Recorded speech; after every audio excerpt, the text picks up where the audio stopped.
entire so I saw the entire run up to the 2016 election. And from my background is in philosophy and rhetoric, and it became interesting to me to listen to the discourse that was starting in terms like post-truth, fake news became popular. And so for me, that's somebody's making a pretty big claim about the way truth works. And so it got interesting to me to see how groups of people were essentially operating like they were living in different realities with different worlds and different rules. And I wanted to know how we had gotten to that point and if there was any way to think about getting out of it, if that was possible. So to do that, I wanted to look at detectives. So, it would be a mistake to pick this book up and think what you're going to learn is a history of detective fiction. That's not what this is. I wanted a way to think about truth, and detectives work well for my sort of paradigm I'm operating, because a detective's job is to bring you from the initial state of doubt to belief, right? And at the beginning of a kind of classic detective work, there's a murder or something, and so we have doubt as to who's done it, but we also have doubt about the moral order and all that sort of stuff. By the end, ideally, this has been restored and we now have belief. So the detective is either going to solve the case or not solve the case. He can't, say Aristotle's law of the excluded middle is bunk, or it's culturally relative, or it depends. So using the detective was a way to circumnavigate some of those issues, if that makes any sense. So essentially what I was looking at is the sort of background assumptions that were at work in the what I'm calling basically the modern, postmodern, and contemporary period. Those are, that's very loose. I couldn't, so I'm starting with Poe, which obviously is before what anyone would call modernism. And, in Poe's world, there's these assumptions that say everyone's reading the newspaper. And, so the newspaper forms this kind of public. And they can gather around that, which is much different than later in the book when I talk about Don DeLillo and the Kennedy assassination, where now we have an event where everyone has seen, we all see it, and we don't know what has happened. So it seems like something has sort of changed in the way the background is operating, the level of skepticism we have towards events and so forth. Thank you. So you had mentioned that you watched a lot of the political activity leading up to the 2016 election. Sure. Is that the only thing that sparked your interest in this topic, or is there more to that spark? Sure. Yeah, that was so the hardest thing about a PhD program, or at least for me, was finding a problem that I had enough to say about, right? So I'm not interested in this from the political angle. I'm sort of interested in this from the philosophical angle of how truth arrives.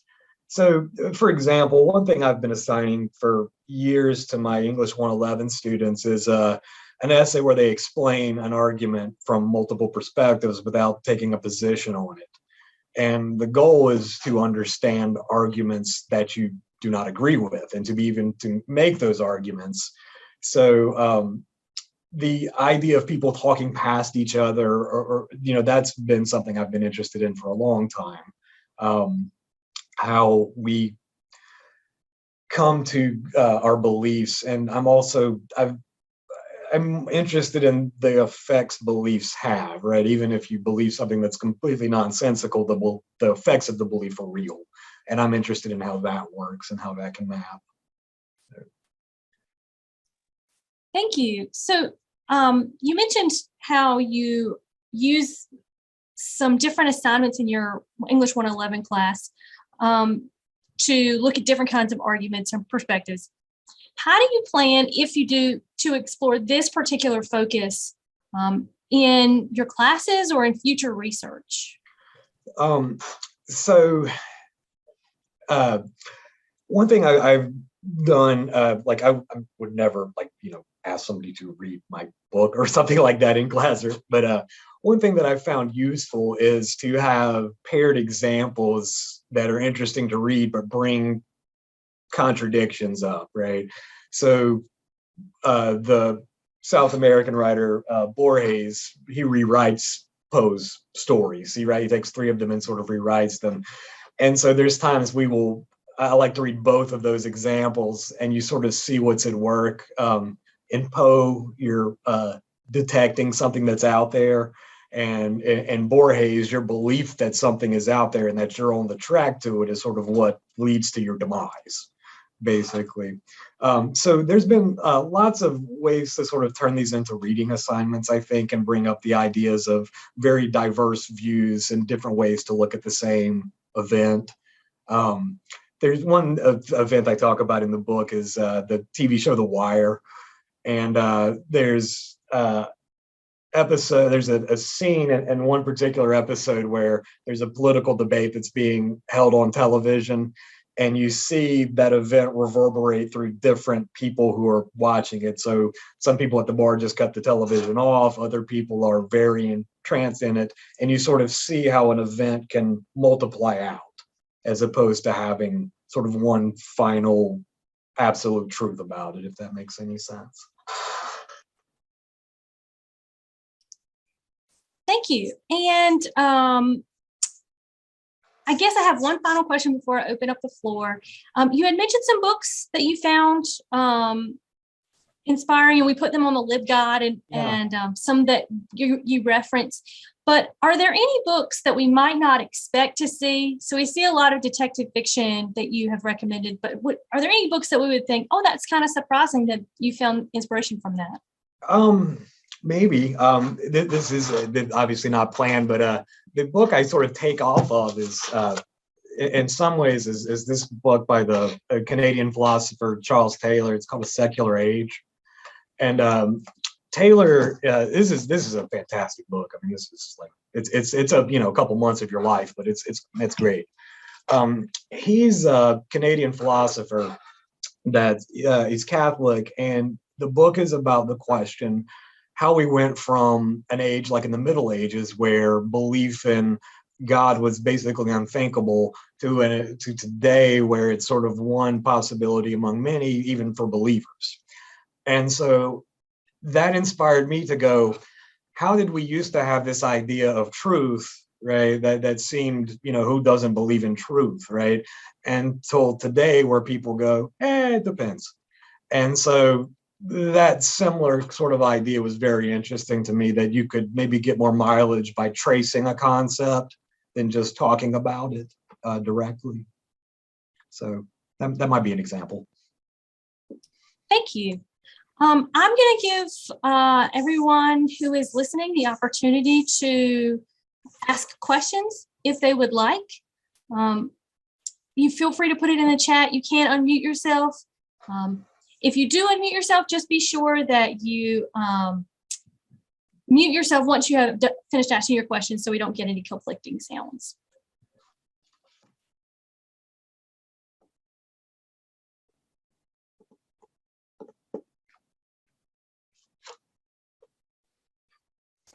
Hi, David. I guess I'll start. This is Michelle Stroka.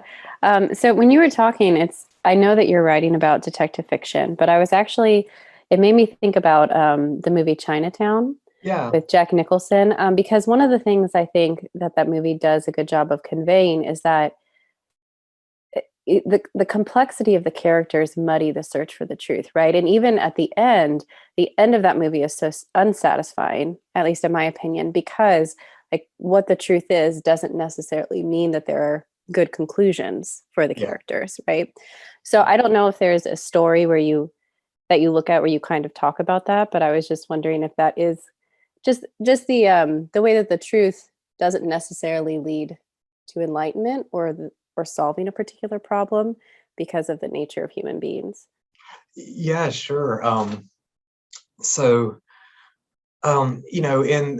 talk about like the Big Sleep and the Maltese Falcon, right? Which the Maltese Falcon kind of has a similar unsatisfying ending, right, where it's they find it's like all anything John Huston turns into a movie. It's like you find the thing you're looking for only to find out it's not what you were looking for.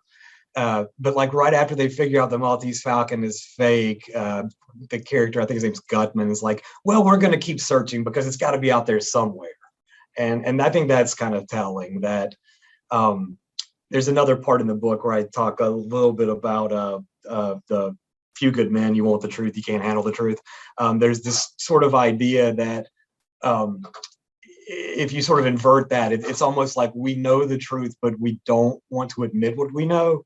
Like a lot of my argument is that the background of a society that usually functions well because it's in the background has now risen to the foreground. So the institutions that used to stabilize the world through like repetitious practices and all of that sort of stuff have now, they're not in the background anymore. You know, nobody has much good to say about media or politics or the church or the educational system or any system, right? So it's almost like we almost know the truth that systems are really failing for a lot of people, but that truth is something that we're still, it's hard to acknowledge at any big level or something like that. I might not be saying that so well. No, I understand that. Yeah, that was good.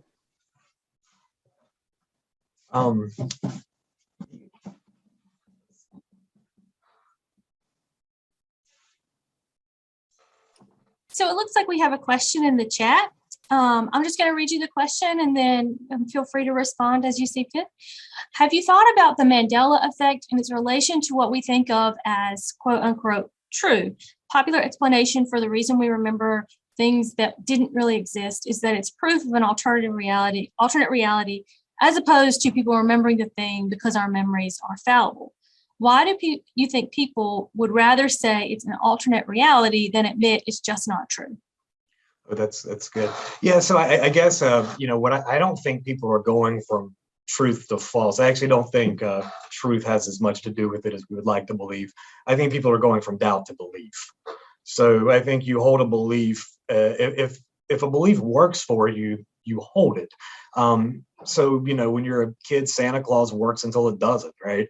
And you can bury your head in the sand, right? You can surround yourself with people that only think like you, and that works until it doesn't. But usually there's this point where, you know, some, you know, early morning or late night where you go, hey, what if those people aren't crazy? Well, what if they're people just like me and they just see things different? And that brings doubt. And when I have doubt, I think doubt's like an itch. You just want to get rid of it. So I think sometimes people will turn to a, you know, conspiracy theory or to some, you know, assume there's a gabillion levels to reality or something like that. I actually don't think truth is that complicated. What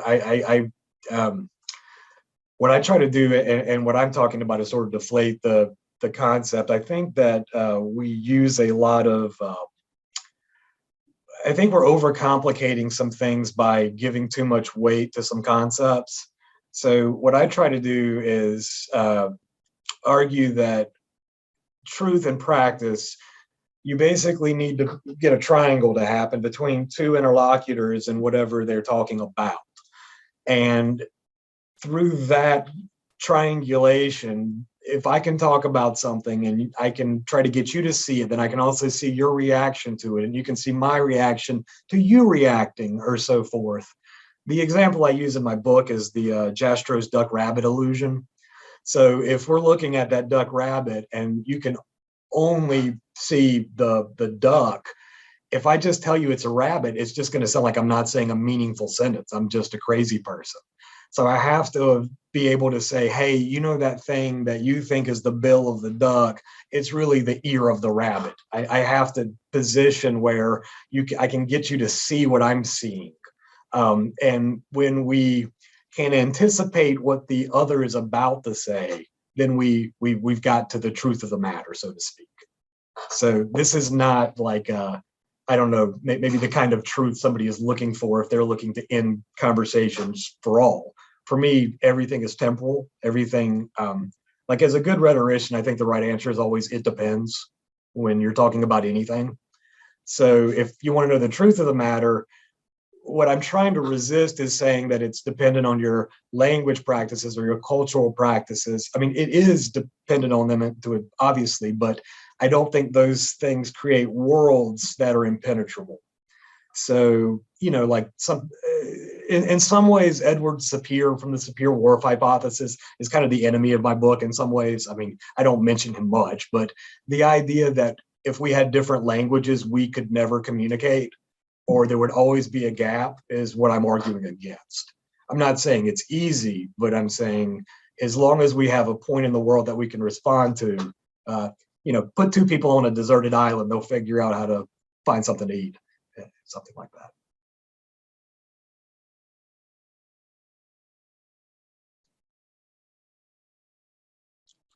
And if ever I say I'm not making any sense, please just let me know. It's hard to talk about a book. I have a question. This is Summerlin. So aside from the delightful reference to Pee-wee's Big Adventure that shows up, kind of what was the most surprising author or literary work that you found applied in your research? Oh, that's a good question. Man.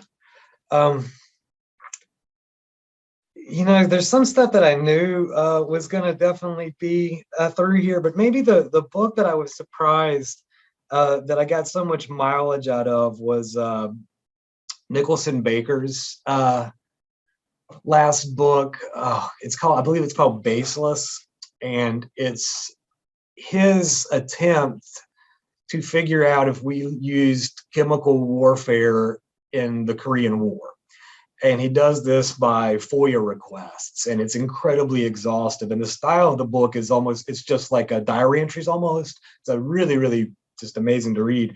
And what becomes fascinating is how much stays redacted, and then how much he ends up learning about things he wasn't trying to discover because it's so hard to get to answers to things that, are uncomfortable truth. So that was very interesting. Watching him work is, I'm not sure if anybody reads Nicholson Baker's stuff, but I'm a big fan, and that book was great. Yeah, me too.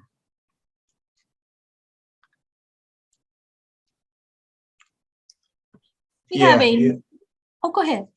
Oh no, I was just looking. I saw the mezzanine. I saw the Chomsky comment. Big Chomsky's in here for sure. Yeah. So I was just going to read that question for everybody, and then if you want to elaborate, you're certainly welcome to. Did you reach out to Noam Chotsky for any ideas while working on this book? I didn't, but I have emailed Noam before. I can call him Noam because I've emailed him twice, and he responds. Anybody can email Noam Chomsky, and he will respond to you. Because of that, I never emailed him more than twice because I felt like I was wasting his time, and that I didn't want him to worry about my piddly requests. I did send a message to the guy who wrote A Secular Age and asked him if he would review the book, which he told me he was too busy. That's fair. But yeah. So Chomsky's important to me though, and his work, Manufacturing Consent, was like life changing for me. I mean, it was the basic idea that the structure of the media is designed to get the population to consent to basically the rule of one of two powerful political parties. So, I mean, Chomsky's big insight is that the discourse in America makes you think the right and the left are like this, and by right and left, I mean Republicans and Democrats, which isn't, I shouldn't say right and left, are basically like goalposts, and that if you connect the goalposts, they're two factions of what he would call the business class. Chomsky's basic idea is that you have to sort of understand that media is operated through advertising and through a certain ownership structure that has a lot of to do with why, say, Noam Chomsky is never interviewed on anywhere, right? That's why Chomsky will be called America's most famous intellectual on the back of his book, but you won't see him referred to in the New York Times. The other book I refer to is journalist Matt Taibbi, who I'm also a big fan of. His last book I can't remember what it's called. But it starts with Chomsky and tries to sort of update the propaganda model for the sort of contemporary world. And he's doing it to sort of look at how the basically we've sort of become very bad detectives, essentially, because there's, let me see if I can say it this way. In the 1970s, if you're a newscaster, the most profitable media strategy was to play it down the middle, because there's only 4 channels on television, right? And so it's not that you're a beacon of truth, but you're going to play it down the middle. Now the most profitable media strategy is to micro-target one demographic and tell them what they want to hear all day. And that has really changed what the public feels like. I think that's why when I think about the culture today, it feels very uncomfortable, right? Because if you're talking to somebody, you have no idea what they've been reading to get their idea of the world. So you're always trying to triangulate against what you think their position may be. And that becomes very hard to do. And it's not a good strategy if you want to have honest conversations.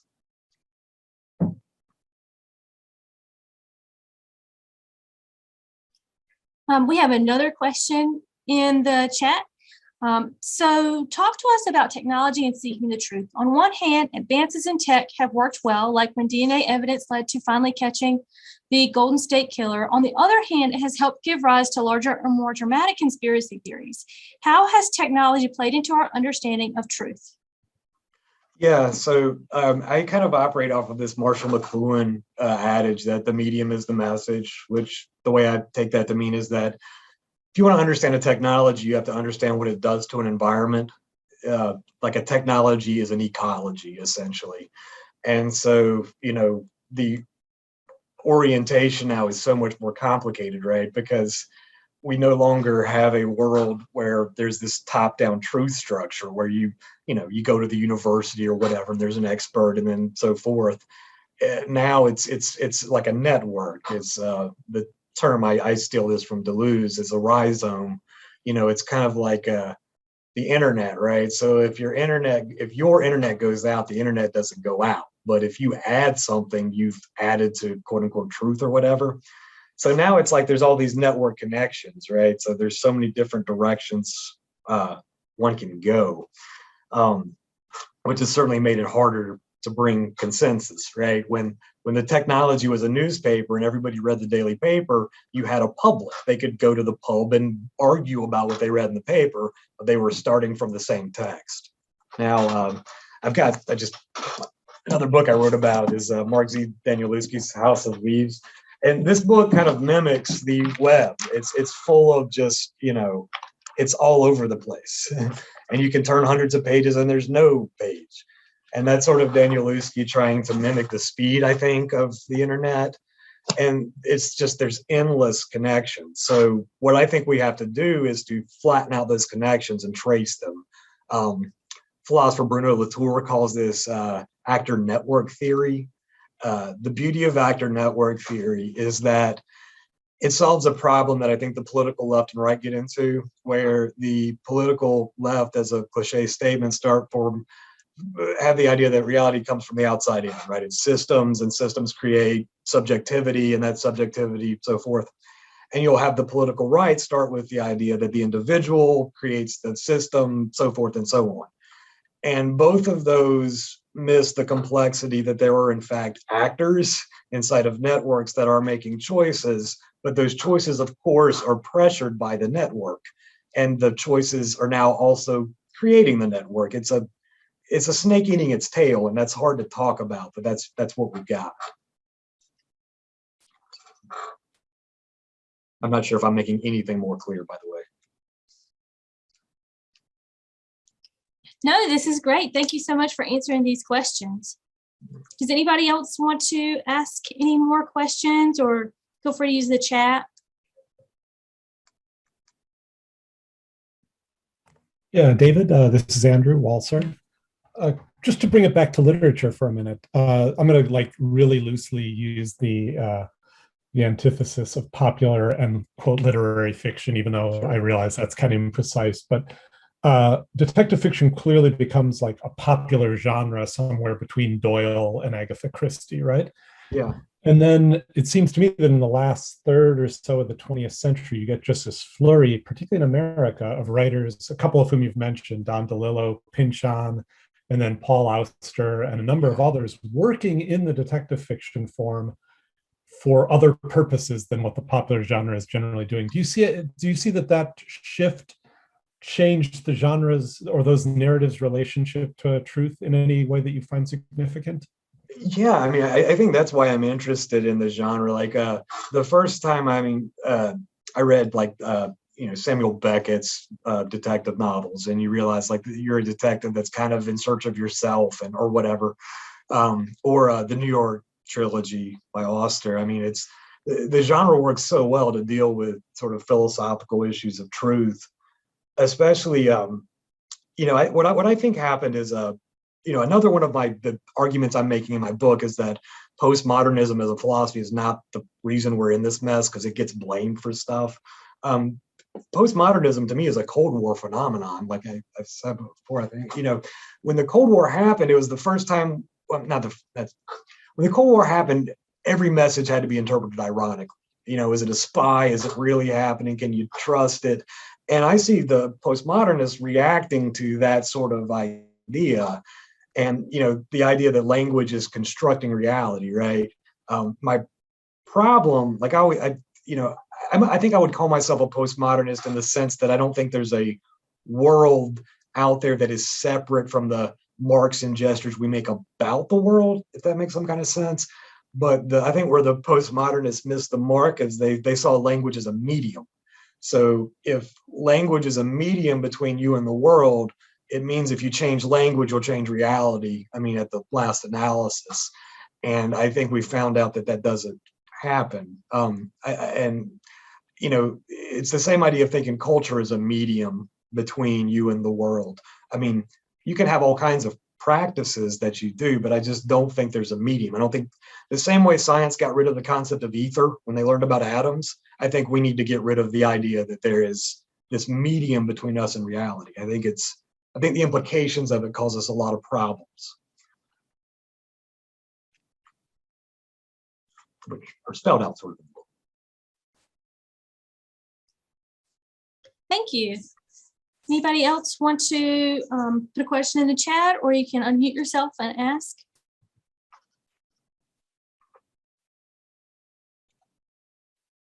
I have one about when you think about detective fiction in literature and the adaptations of those stories to film, does anything get lost along the way that you talk about or that you did research on?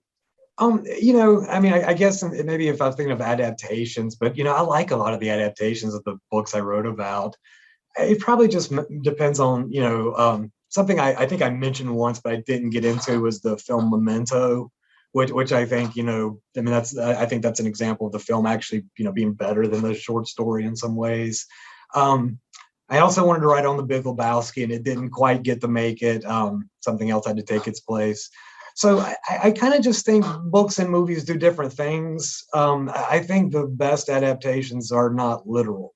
Like I'm a huge fan of The Watchmen, and I do not like the very literal film version of it. For some reason, that just strikes me as the wrong way to do that. But yeah, I don't have a bias necessarily one way or the other.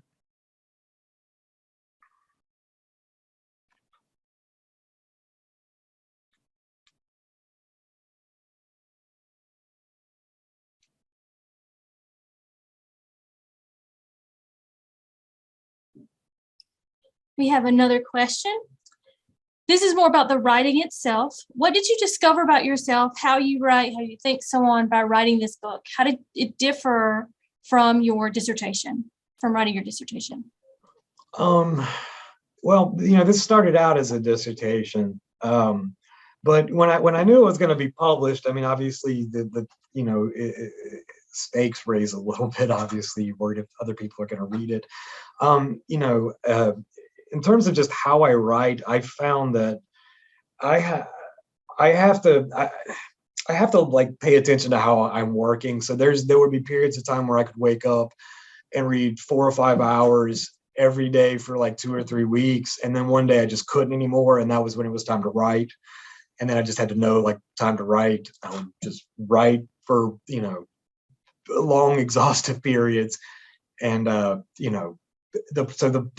the production of the thing didn't change that much. I guess I had a deadline that was was coming up a little quicker with the actual publication, because I got unfortunately they told me to pick a deadline, and I mean I'm sure they would have let me change it, but it worked to make me sort of write. So this summer I think I wrote about 100 pages this summer, and it's just having something like this very much organized me. And I definitely found that if I could get a problem and start writing every day a little bit, then it didn't seem insurmountable. And I think that's something I've learned if I'm going to ever try to do this again, that it's really just a little bit every day, and then eventually something adds up, and then I can see where it's going, and momentum. Once you can get momentum, then it's a little easier to keep going. I'm not sure I'm answering Ty's question, but I'm trying.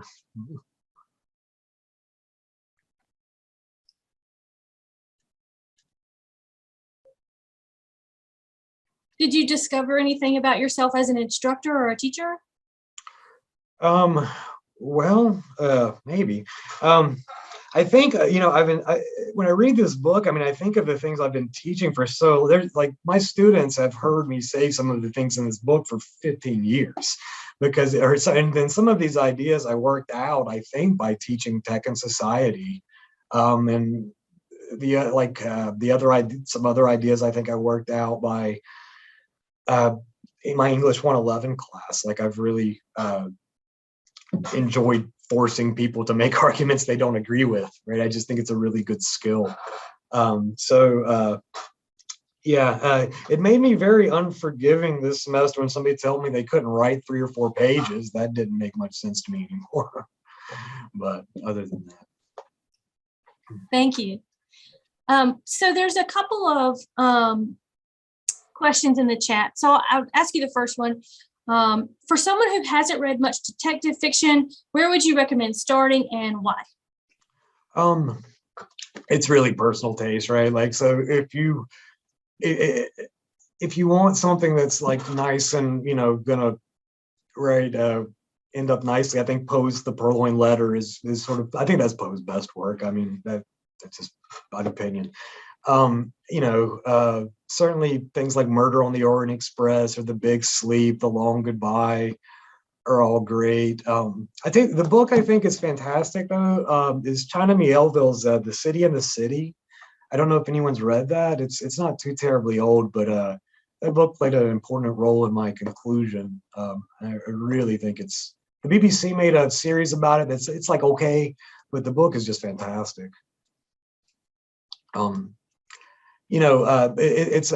Like Andrew mentioned earlier, like the detective fiction I like is oftentimes doing something other than what classic detective fiction is doing. I like stuff that's dealing with questions of sort of truth and identity and philosophy, and kind of using detective fiction to play with those ideas. Thank you. We have another question. You talked about departing from truth for belief. How has your work with the book changed your interactions with people in disagreement, if it has? Yeah, so there's a really important idea that Donald Davidson had, right? Like, you have to assume someone's telling you the truth as they understand it initially when they talk to you, and you sort of work backwards and you go, under what conditions would that statement be true? It's not that people can't say irrational things, but you can only know someone's being irrational because most of their beliefs hold together. That's how beliefs work. And so it's only because most of our beliefs hold together that when we have one that doesn't, somebody notices it, right? So if I can start from the position that you're telling me the truth as you understand it, and we can work to beliefs, we might find the belief where we see things differently. Maybe that's as far as we can get. I mean, I don't think the point is compromise. I think the point is mediation, right? The talking for the sake of talking. Like, I don't want to say, like, I want to invent some middle ground. None of that. I just think we have to understand what people are saying. So sometimes mediation, I think, is just the whole point.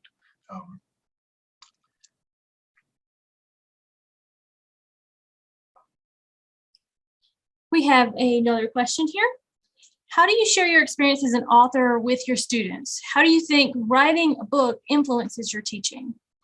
Well, I certainly told my students that it was happening this year, as I probably told everybody that ran into me. So, you know, what I've tried to emphasize to them, and I make this point a lot, and this doesn't come off wrong. I'm from Broadway, North Carolina. Like I went to school across the street. I grew up like my students. Sometimes they're surprised to hear that. And, you know, I mean, I am from, you know, the country part of East Sanford, right? So I want to relate to them that, like, you know, you can, the world's very big and you have a lot of possibilities. And so in the sense of, you know, if I think of this as like, you know, me accomplishing like a lifelong sort of thing, I always want to explain to them that, you know, you have all of these possibilities. While I understand most people probably don't want to write or read an academic book, but I try to sort of relate to them on that level, because I feel like I understand what it feels like when you grow up in Broadway, North Carolina. So, and I do not mean that as an insult to Broadway, North Carolina. I love where I'm from, but I get how when you're from there, you at times want to leave.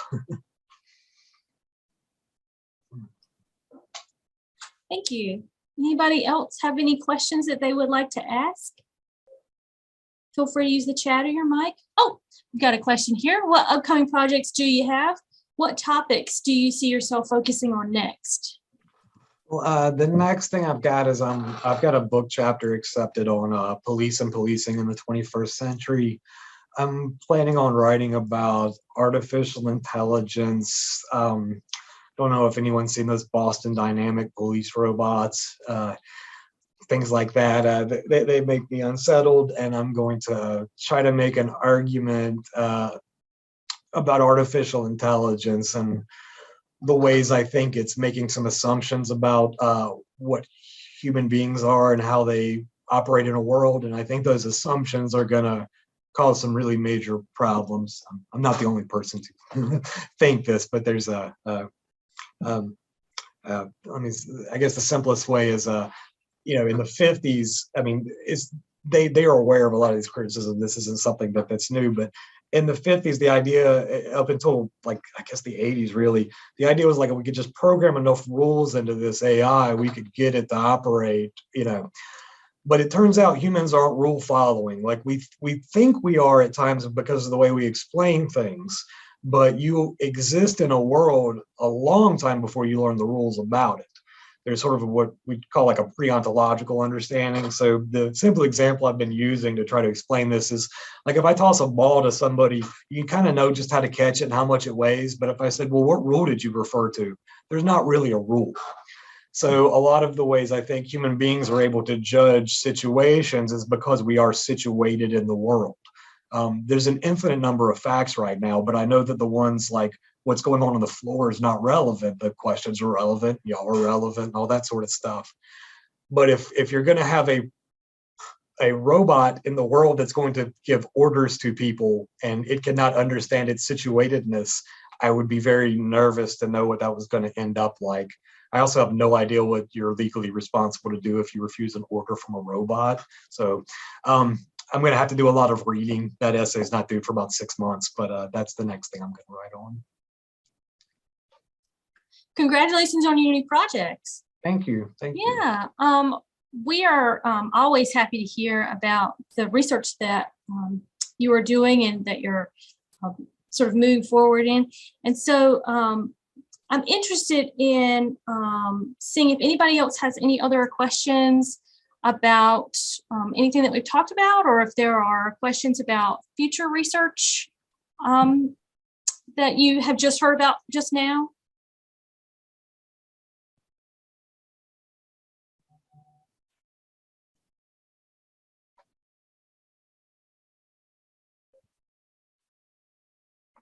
I do have a question that kind of goes back to what we were originally talking about at the beginning, and I may be off topic, so please just say, I ramble for another a little. time.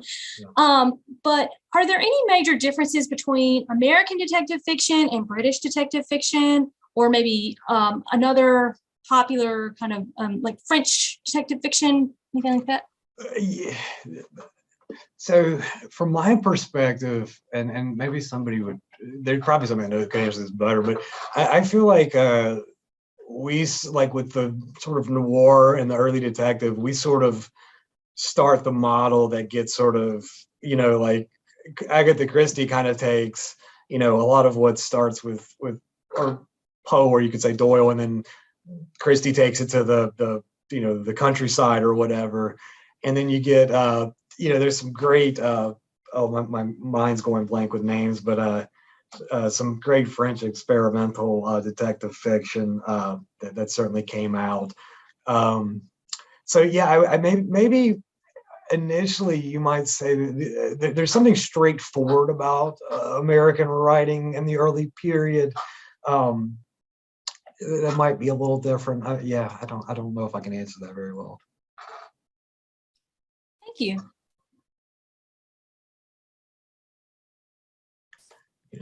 And again, a lot of what I was doing was creatively using detective fiction to make an argument that I wanted to make. So like, yeah, I always, even the publisher picked the title. I always tell people, because there's British stuff in here too. Oh, okay. That I needed the spy who came in from the cold and a few other things to talk about the Cold War. But I figured, since I was talking in service of the sort of American ethos, that this was going to be fine. So yeah. But yeah, my the Pee-wee's Big Adventure is still probably my favorite reference. Let me see if I can. I think the sentence goes something like a scene out of Pee-wee's Big Adventure, Edgar Madison Welch went looking for a basement that did not exist, or something like that. I was very proud of that reference. So it's at some point you're really just literally trying to make a joke for somebody to find, so it's not so dry. I don't know. Yeah. Anybody else have any questions or anything that they would like to say or ask about the book, or about research that's being done currently?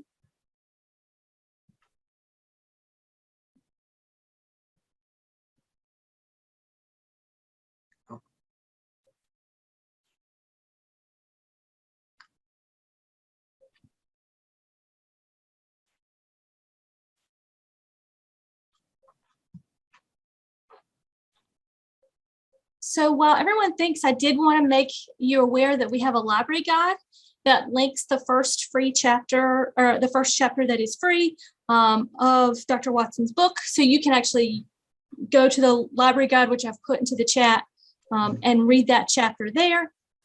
You can also read the introduction for the American Book Review, which was in the August 2021 edition.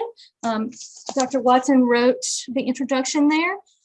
If you are more of a physical copy kind of person, feel free to come to the Harnett Library. We will let you peruse through this. Can't take it. Got to save it for everybody so that they can see it. But I've got a couple extra copies if anybody wants a copy of. Yeah. I've got one in my office. Look at that. So feel free to stop in, or it is also linked on the library guide. Wonderful. Oh, so we've got a question here. One of the things I talk about with my students when they're writing an argument is knowing that sometimes the research they encounter will challenge or cause them to revise their argument. Did you have that experience while writing? Oh, yeah, for sure. So, when I planned on this, and you can tell from the back of the book, right? It's from Poe's C. August Dupin to Robert Mueller. So in 2015, when I was imagining the end of this, I go, well, I don't know what's going to happen with this investigation. I certainly, had an idea that the ending of this could be very different, right? So the end of the book is really about so then January 6th happens, right? And then my publisher wants me to write on this. So at the end of it, I'm basically arguing that that we've become bad detectives because we're not being intersubjective. So on one side of that, it looked like QAnon, and on the other side of that, it looked like Russiagate. And that's what the last chapter deals with. So yeah, I wasn't expecting. I wasn't necessarily expecting to find out my last chapter the way I found it out, but yeah, so for sure.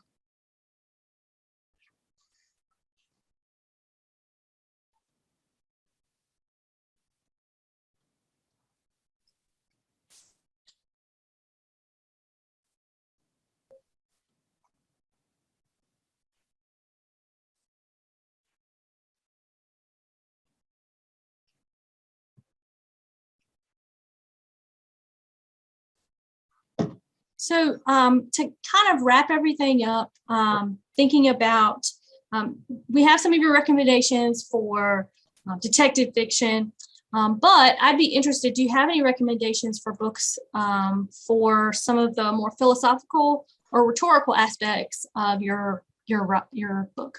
Yeah, for sure.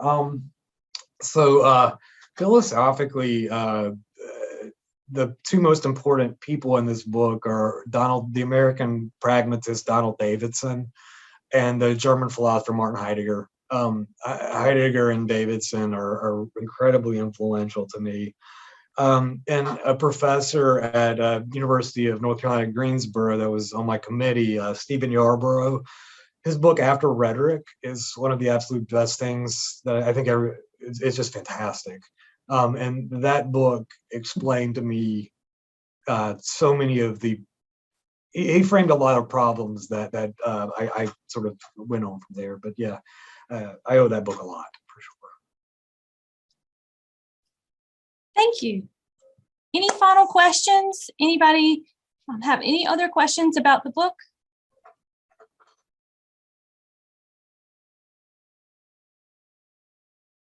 Well, we can't see if anybody's typing, so I'm going to let people type as they think. But I just want to let you know that we really appreciate that you came and talked with us about your book, and it was very informative. And we really look forward to all of the other great things that you will write, and of course, in the future, talking about them. Well, I appreciate it. And thanks everybody for listening. Yeah, I'm sure there was much more productive things you could do right now, so I really do appreciate it. No, this has been great. Thank you so much. Thank you.